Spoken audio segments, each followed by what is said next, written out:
Dylan from Raleigh is asking, does it make you sad or mad when you have a patient succeed and then fall back? How do you personally stay motivated to help them?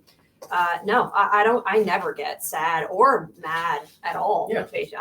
I can empathize. I know this is extraordinarily hard. I'm usually preaching, it's not a matter of if we hit a plateau. It's not a matter of if we stumble. It's when and what we do about it. So because this is such a judgment-free zone, I can honestly say, Dylan, no, I never get upset with patients because it's almost a matter of just when and when, how soon we're going to be able to learn from it and move on from it, and then when we're going to tackle it again. Right? It's just how it works. Yeah, it's there's a couple kind of premises that underlie this question right here. Okay, first of all, it's not a character flaw if you've got a weight issue. This is not a character. There's a biology to this stuff, and there's reasons why people slip up and so forth. The second is, and so being mad about that and blaming them like they're a recalcitrant child who's being rebellious to their parents, that's not the paradigm we want to ever project here. Okay, I want you to think of this as like a blood pressure problem. And if you went to the doctor and they gave you some medicine and some lifestyle tips to try to get that blood pressure down and it didn't come down, or you wouldn't be scared to go back to the doctor because they're going to be mad or sad about it, right? They're going to try to help you. And so that's kind of the way we view this whole thing, right? And the other thing is what I would say is the American obesogenic environment.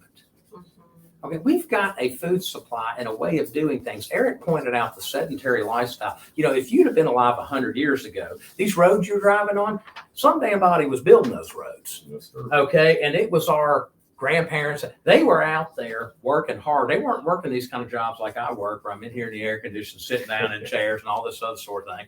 So they had the physical activity programmed into just their lifestyle. They didn't even have to join. In fact, I don't think there was any record 100 years ago of an Anytime Fitness being open. Right? Exactly. Yes, People didn't have to join. Okay, so this is a kind of a new era of the obesogenic environment where this lifestyle of the kind of food that's available, the way it interacts with our bodies, and then the kind of physical activity we get really puts us at a disadvantage. And Michelle and I are not here being mad or sad, in your case about that. We're just trying to give you some tools to help you overcome all of that. It's exactly what Eric is doing.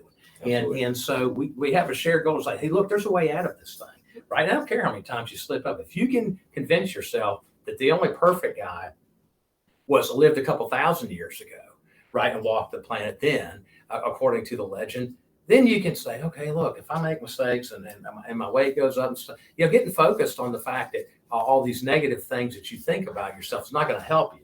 You just got to think, what do I got to do to get out of this situation, right? And that's where we come in to help right there. Yeah. That's exactly where we come in to help. You're not going to get a positive result thinking negative thoughts about yourself and focusing on all your faults, right?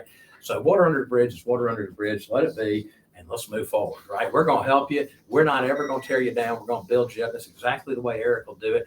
And he'll draw a roadmap right on the physical activity. Hey, here's how you get out of this thing. Yes, and sir. I can tell you, so he and I are going to sit there and talk about this nutrition business. We're not going to tell you to go out, hey, find the nearest Krispy Kreme and eat a bunch of donuts, and the exercise will make up for it. No, we'll hold you accountable on all those things and give you medicine to help you, and boom, watch you succeed. That's what'll happen.